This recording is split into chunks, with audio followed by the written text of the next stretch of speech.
Founded by former Australian rules footballer Jake Edwards, Outside the Locker Room is a non-for-profit organisation that focuses on mental health and well-being in sport clubs and schools. It has become a valuable asset for these communities as mental health is often a taboo subject that is still affecting the lives of so many Australians. So OTLR is an interactive mental wellbeing education system that we provide to sporting clubs, schools and workplaces right around the country, providing holistic approaches in education to mental wellbeing. So that includes mental health, leadership and culture, resilience, drugs and alcohol, gambling, cyber safety and social media, as well as mental wellbeing and lifestyle and inclusion and respect. Basically, the reason why we need something like Outside the Locker Room out in the community is that there are so many out there that haven't had this education. So especially in regional and rural areas where education around mental wellbeing, both positive and how to support someone going through a mental health challenge, is very, very lacking. For Outside the Locker Room, one of the big things that we try and do is reach out to communities and get on the preventative side. We are a preventative organisation, but we have support for obviously that mid-intervention and then that post-vention support as well if we need it. But we do have some communities that come to us, whether that's just they want to prevent or unfortunately if it's after a certain situation that's occurred.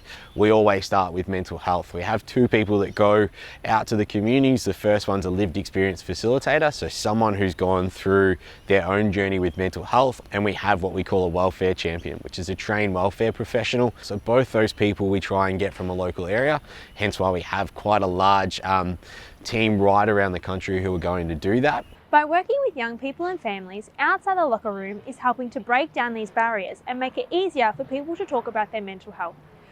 So last year, OTLR approached La Trobe University and they wanted to investigate the effectiveness of their community-based program. So we were commissioned by OTLR to undertake a research project, and we were looking at the community reach of the program, specific data relating to participants involved in the program, and also identifying areas for future implementation into the program. So what we found was that the OTLR program had a community reach of over 38,000 people. It was embedded into over 400 programs throughout Australia.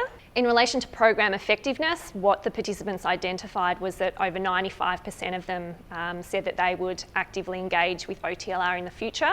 One of the most important findings was that over 96% of participants actually highlighted that having undertaken the program, this actually increased their understanding of mental health and raised awareness in this space. The key to mental health literacy and also mental health awareness is really not only understanding what it's all about, but the impact that an individual or a community can have on others. So we hear about speaking out and the importance of that.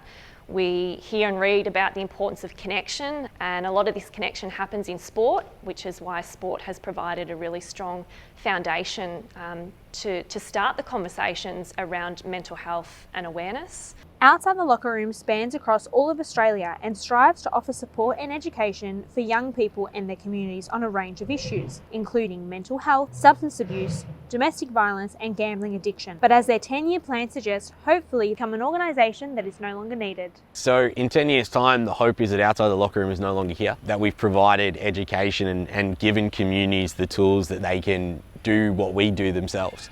That's the hope, is that we don't have to be here anymore, and that the education is readily available, or they've been provided the education, communities can grab it and run with it. In 10 years' time, we'd hope that there's a reduction of at least 30% in suicides, and we know we can't do that alone, so that's working with other organisations like ourselves, big organisations like Beyond Blue, Lifeline, Headspace, and also working with the Australian government of what do we need to be able to reduce that number, and how do we get more Australians with more positive well-being, that they're not feeling like they need to self-harm and they need to suicide. So if we can have a reduction in that, would be great. But if we do need to be around in 10 years' time, the hope is that we're readily available for every single sporting club right across the country.